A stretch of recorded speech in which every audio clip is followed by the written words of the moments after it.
Ratu Kalinyamat, sang penerus Imperium Demak.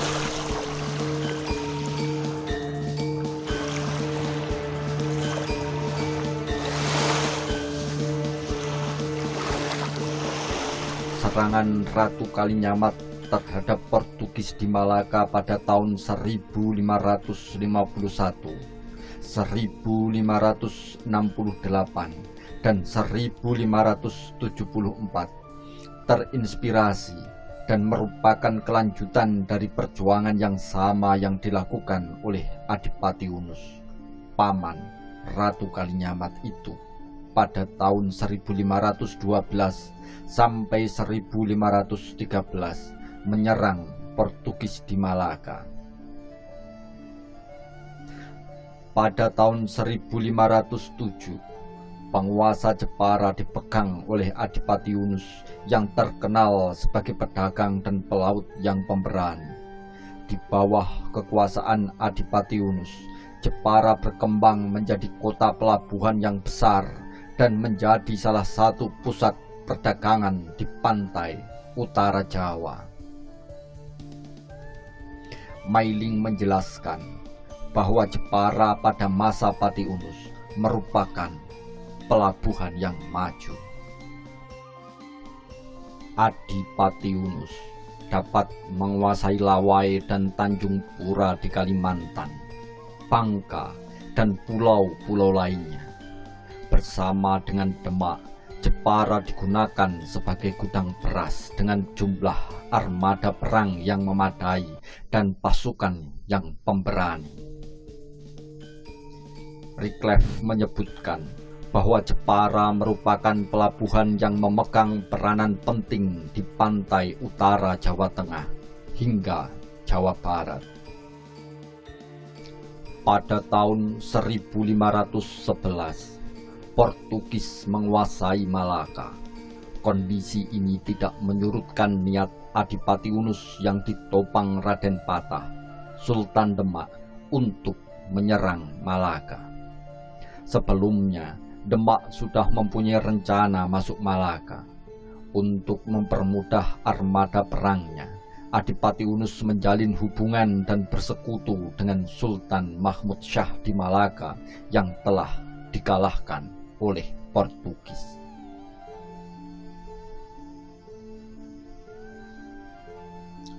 Serangan Adipati Unus terhadap Portugis terjadi pada tahun 1512 sampai 1513 mengalami kegagalan. Dari 400 perahu yang dikerahkan dalam ekspedisi itu, hanya sekitar 8 buah yang bisa kembali ke Jepara. Penyerangannya ini berakhir dengan kehancuran Jepara, baik secara militer maupun ekonomi. Dalam babat tanah Jawi, Ratu Kalinyamat disebut Retno Kencono, sedangkan Hikayat Hasanuddin dari Banten, dia disebut Ratu Aryo Jepara. Pada masa kecil hingga remaja, Ratu Kalinyamat berada di Demak mengikuti tempat kedudukan ayahnya sebagai Raja Demak. Ratu Kalinyamat diasuh oleh orang tuanya. Tradisi lisan menyebutkan bahwa dia dipersiapkan dan dididik oleh Sultan Trenggono dengan berbagai keutamaan seorang putri raja, keagamaan, olah kanuragan, dan pemerintahan.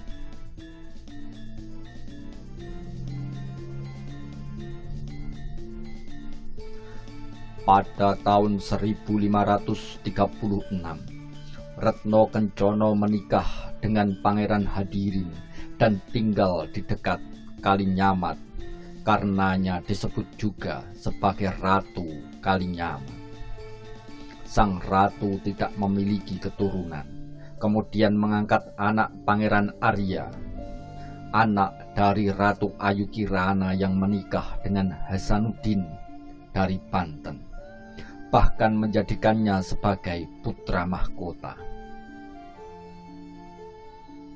Ayu Kirana adalah adik kandung Ratu Kalinyamat.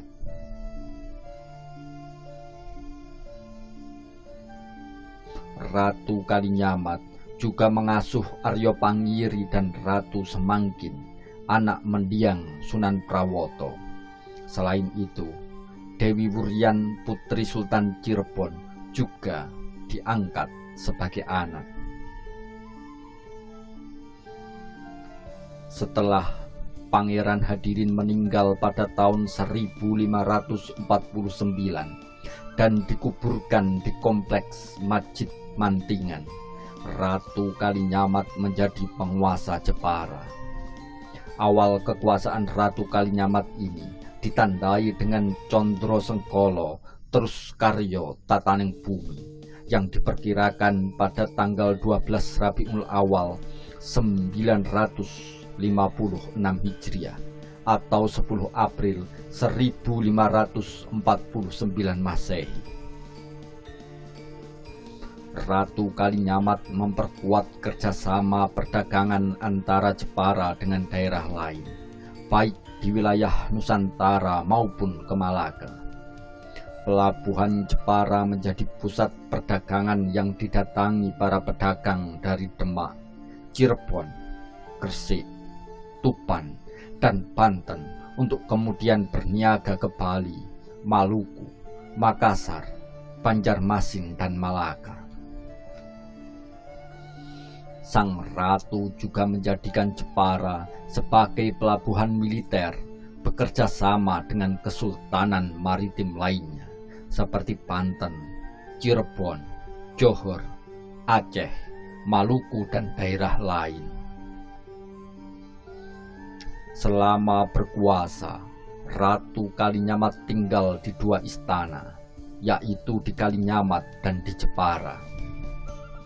Di Kalinyamat, yang sekarang ada di Desa Krian, terdapat dinding tembok keraton lama yang mengelilingi kawasan seluas 5-6 km persegi.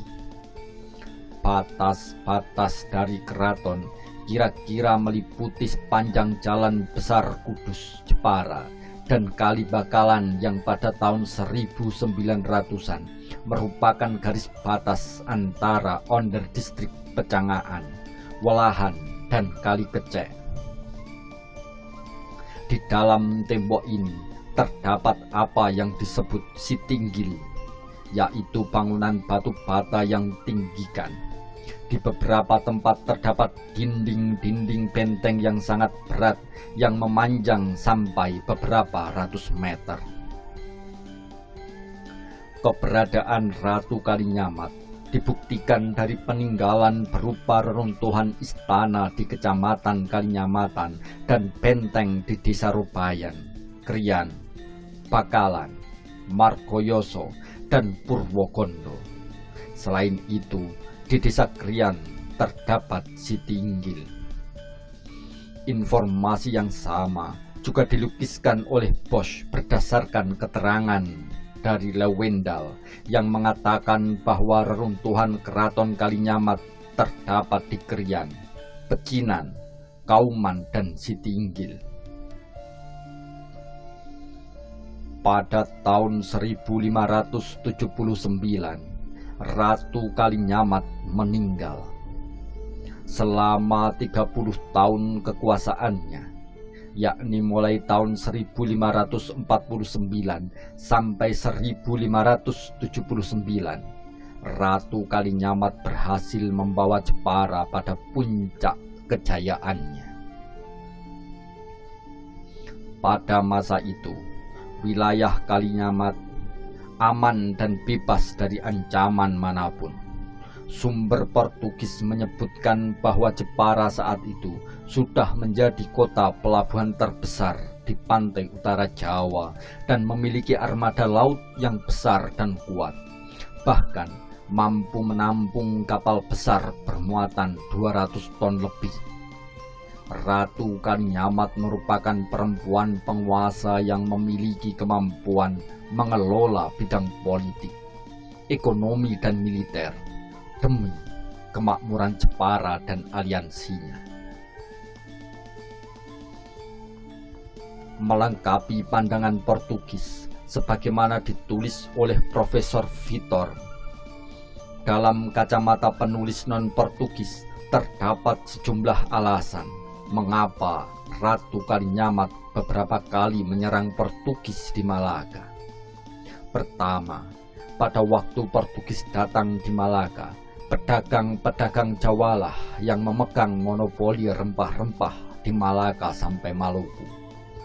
Mereka tidak mau didesak begitu saja dari dunia perdagangan oleh Portugis.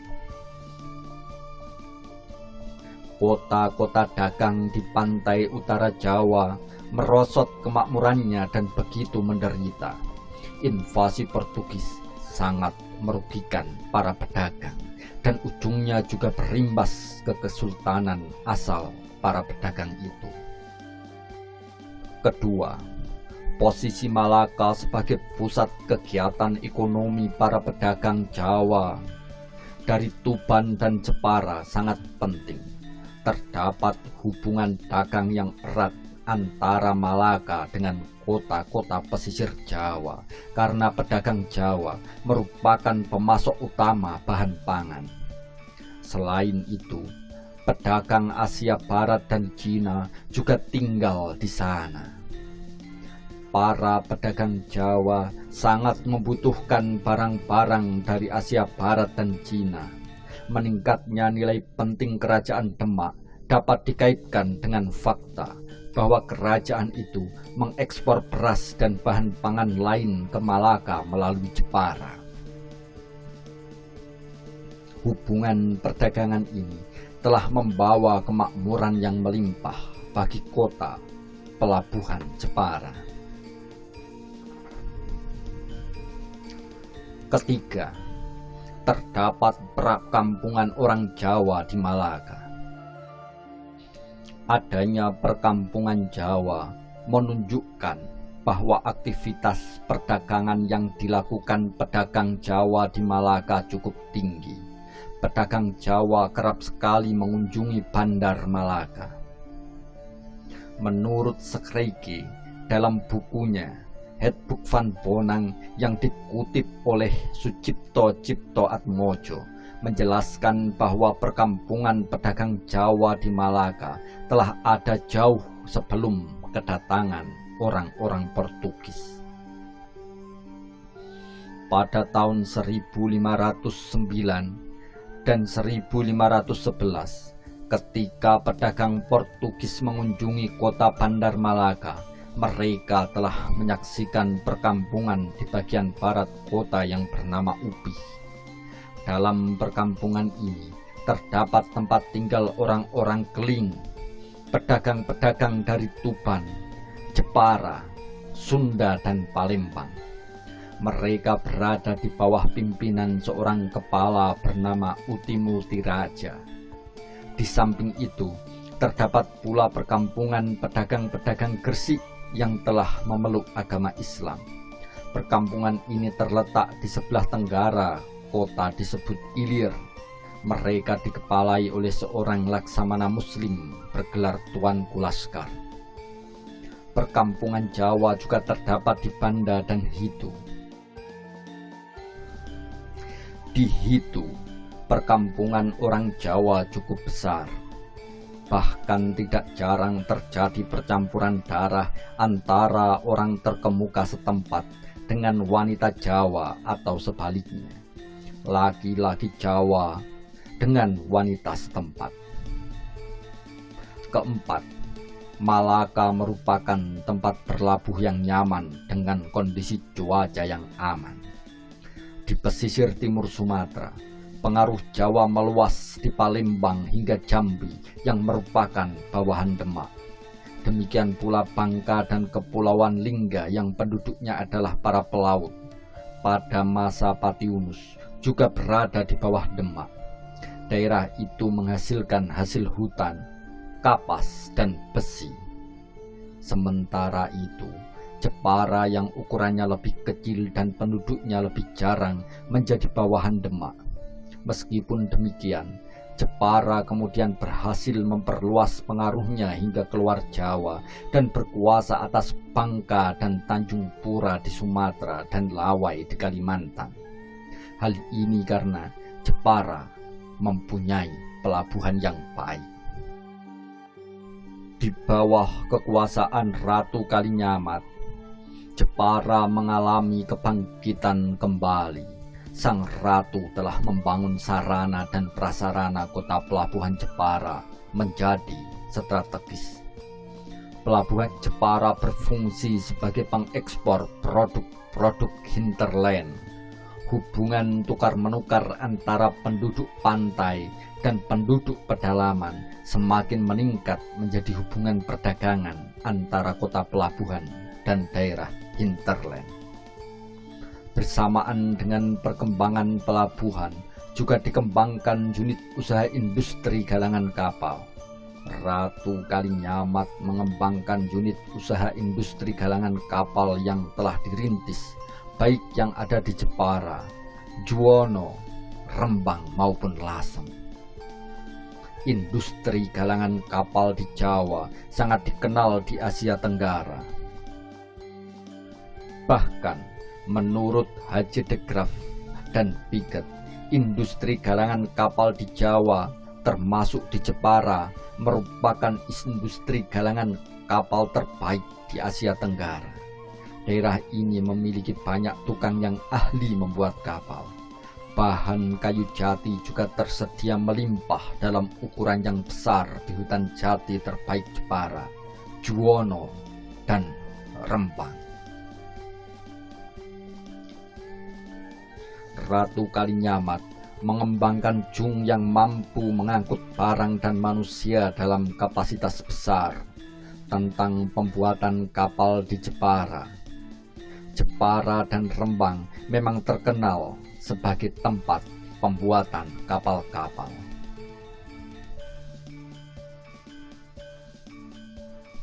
Menurut Tom Pyers, para pedagang yang kaya dari berbagai daerah datang ke Rembang dan Jepara, tempat itu untuk membuat jung.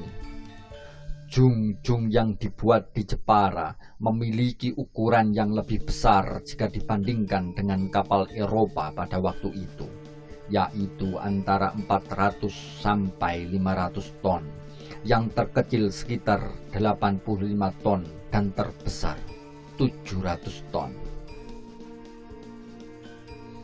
Sebagai contoh, sebuah jung yang dibangun di Jepara sekitar 1513 oleh Patiunus memerlukan waktu 3 tahun. Beban jung ini mencapai 1000 ton dan mampu mengangkut 1000 orang. Jung ini sama sekali tidak menggunakan logam. Papan-papan dari lambung kapal disambung dengan menggunakan pasak kayu atau bambu. Lapisan ganda dari lambung nampaknya juga menjadi ciri umum dari kapal-kapal Asia Tenggara.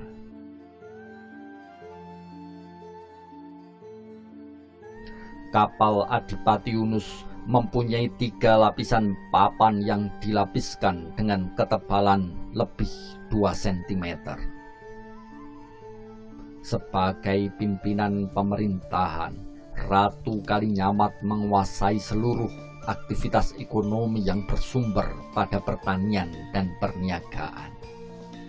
Catatan De Couto menyebutkan bahwa Jepara sebagai daerah yang sangat kaya dengan menekankan pada perdagangan internasional dan interinsuler.